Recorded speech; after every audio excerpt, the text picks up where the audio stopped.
भारी बारिश होने की वजह से बिहार में बाढ़ की आशंका के बीच जल संसाधन मंत्री संजय झा की तरफ से दरभंगा का दौरा किया गया। दरभंगा में कटाव निरोधी कार्य का उद्घाटन मंत्री संजय झा की तरफ से किया गया। उन्होंने कहा कि बाढ़ को लेकर हालात को प्रिडिक्ट कर पाना मुश्किल होता है, लेकिन नजर जरूर रखी जा सकती है, एहतियात जरूर बरती जा सकती है और इसी दिशा में विभाग की तरफ से इस वक्त प्रयास भी किए जा रहे हैं। बांध के आसपास रहने वाले लोगों से भी उन्होंने अपील की कि अगर किसी तरह का कोई रिसाव उन्हें नजर आता है या खामी नजर आती है तो वो विभाग को इसकी और प्रशासन को इसकी जानकारी जरूर दें। फिलहाल बाढ़ के लिए जैसी कोई आशंका या खतरा इस वक्त नजर नहीं आ रहा है, लेकिन अलर्ट रहने की जरूरत सभी को है।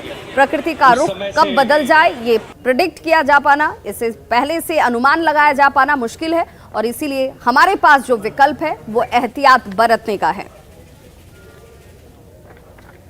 में नदी का मुड़ाव कटाव यहीं से है। आप यदि नदी को गौर से देखेंगे तो देखेंगे कि चंद्रमा की तरह कटता है और यहीं से सीधा जोड़ पड़ता है इस बांध पर। तो यहाँ टूट जाने से आने वाले मतलब आगे के 20-22 गांवों में और शहर तक इससे प्रभावित होता था। यहाँ का टूटा हुआ हम लोगों ने देखा है जो किस तरह से ये परेशान करता है और किस तरह से नुकसान डालता है।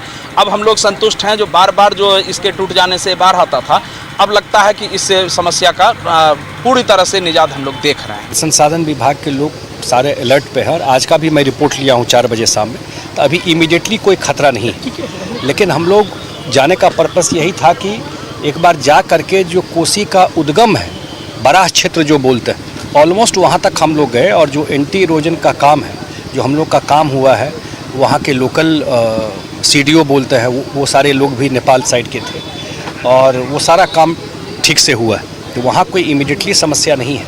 लेकिन कोसी एक बड़ा ही अनप्रिडिक्टेबल रिवर है, सडनली शांत रहेगा और ऐसा कुछ वो कर देगा।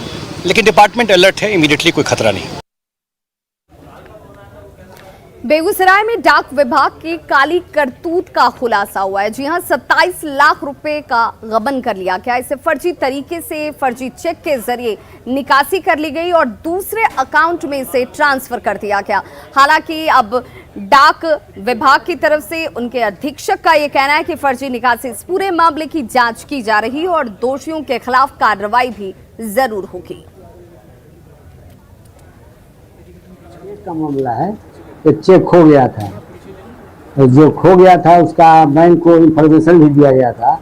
उसके बावजूद भी जो खोया हुआ चेक है जो बन गया है, जिसका रुपये 27 लाख रुपया है। यह जानकारी बिहार से मिली चेक संबंधी और उसके बाद से जहाँ इंक्वायरी थोड़ा कराया गया तो चेक का मामला प्रकाश में आया। 4 लोगों पर अभी तक कार्रवाई की गई है। आगे इंक्वायरी हो रही है, इंक्वायरी टीम गठित कर दिया गया है।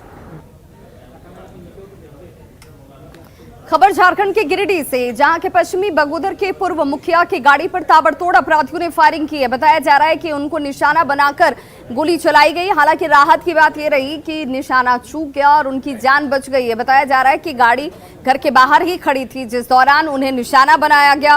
कार में सवार किसी को ये गोली नहीं लगी और फिलहाल पुलिस की तरफ से इस पूरे मामले की जांच की जा रही है। बगोदर पश्चिमी पंचायत के पूर्व मुखिया जिनके कार पर बीती रात अज्ञात अपराधियों की तरफ से फायरिंग की गई है।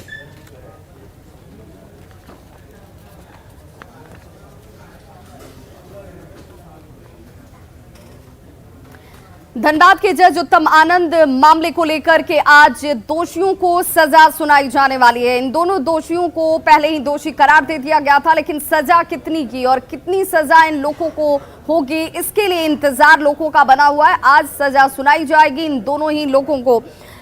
पहले दिवंगत जज की पहली पुण्यतिथि यानी 28 जुलाई को ही CBI कोर्ट ने दोनों आरोपियों को दोषी करार दे दिया था। सजा देने के लिए आज की तारीख मुकर्रर की गई थी।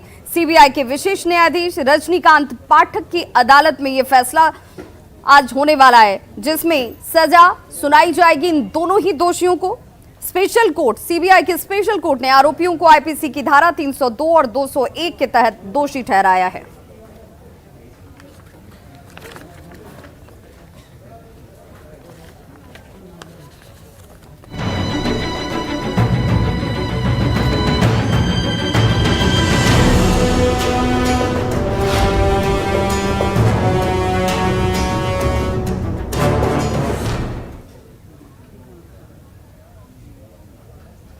देश के उपराष्ट्रपति पद के लिए आज चुनाव हो रहा है। सुबह 10 बजे से लेकर शाम 5 बजे तक इसे लेकर चुनाव की प्रक्रिया चलेगी और आज ही परिणाम भी सामने आ जाएंगे। देश को नया उपराष्ट्रपति आज मिल जाएगा, जिसमें जानकारी कि जीतने वाले उपराष्ट्रपति का नाम सबके सामने होगा। सुबह 10 बजे से वोटिंग की प्रक्रिया शुरू हो जाएगी, जो शाम 5 बजे तक चलेगी। प्रधानमंत्री नरेंद्र मोदी ने आज सुबह ही अपना वोट डाला।